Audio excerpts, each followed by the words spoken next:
More storms continue to move into southern Texas, just north of San Antonio during late spring.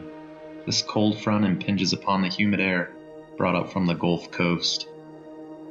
A few days ago, it even spawned an EF1 tornado that damaged houses not far away from mine.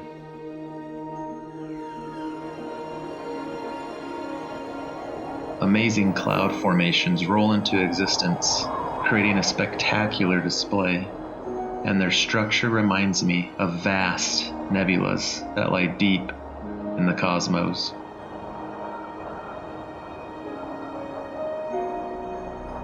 They are alive, magnificent, and full of electrical energy.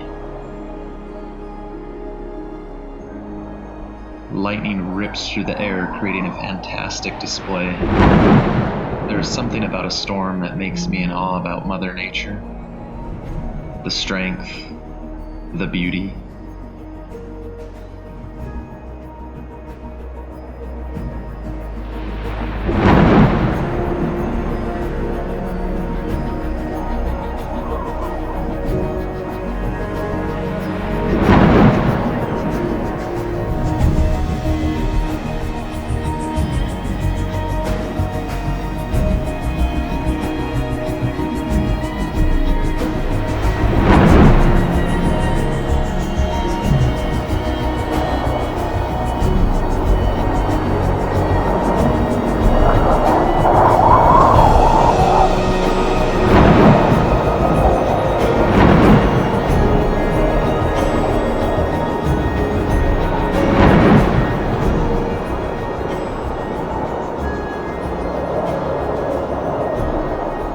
Our world is amazing and part of a fantastic, vast universe.